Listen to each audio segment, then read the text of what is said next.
مدینہ کا بازار گرم تھا۔ گرمیوں کی شدت سے لوگ نڈھال ہو رہے تھے۔ ایک تاجر اپنے غلام کو لے کر دھوپ میں کھڑا تھا۔ غلام جو کہ بچہ تھا وہ بھی پسینہ پسینہ ہو رہا تھا۔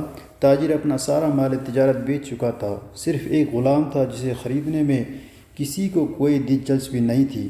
تاجر نے گمان کی اس غلام کو خرید کر شاید ہم نے گھاٹے کا سودا کیا۔ اب اس کے دماغ میں آیا جتنی قیمت میں نے غلام خریدا، اگر کوئی لینے والا مل گیا تو اسی قیمت میں فروخت کر دوں گا، کیونکہ اس کا بکنا دشوار ہو رہا ہے۔ ہم نے سوچا تھا اس کو بیچ کر منافع کماؤں گا، لیکن یہاں تو اصل لاگت بھی ملنے سے رہا۔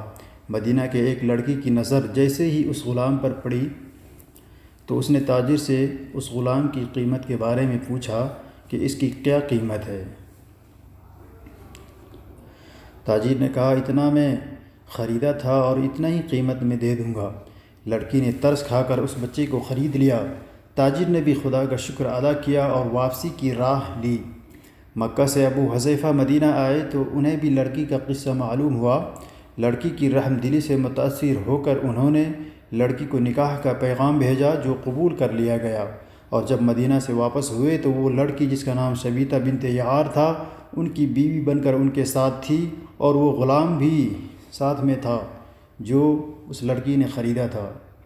ابو حذیفہ مکہ آ کر اپنے پرانے دوست عثمان بن عفان سے ملا تو انہیں کچھ بدلا ہوا پایا اور ان کے رویے میں سرد مہری محسوس کی۔ انہوں نے اپنے دوست عثمان سے سوال کیا یہ تمہارے چہرے پر سرد مہری کیوں؟ تو عثمان بن عفان نے کہا میں نے اسلام قبول کر لیا اور تم ابھی تک مسلمان نہیں ہوئے ہو، اب ہماری دوستی کیسے چل پائے گی؟ یہ سن کر ابو حذیفہ نے کہا مجھے بھی محمد صلی اللہ علیہ وسلم کے پاس لے چلو اور اسے اسلام میں داخل کرو جس کو تم نے قبول کیا، اور ابو حذیفہ بھی اسلام میں داخل ہو گیا۔ گھر آ کر انہوں نے اپنی بیوی اور غلام کو اپنے اسلام کے بارے میں بتایا تو وہ دونوں بھی اسلام قبول کر کے دائرۂ اسلام میں داخل ہو گیا۔ حضرت ابو حذیفہ رضی اللہ تعالیٰ عنہ نے غلام سے کہا چونکہ تم بھی اب سے مسلمان ہو گئے ہو تو تم اب آزاد ہو، جہاں چاہو جا سکتے ہو۔ اس پر اس غلام نے کہا آپ دونوں کے علاوہ اس دنیا میں میرا کوئی بھی نہیں، اس لیے میں آپ دونوں کو چھوڑ کر کہیں نہیں جاؤں گا۔ حضرت ابو حذیفہ رضی اللہ تعالیٰ عنہ نے اس غلام کو اپنا بیٹا بنایا اور اپنے پاس رکھ لیا۔ کچھ ہی دنوں میں اس نے بہت سے قرآن کریم کے آیات اور سورہ یاد کر لیے اور بہترین انداز میں قرآن کی تلاوت بھی کرنے لگا۔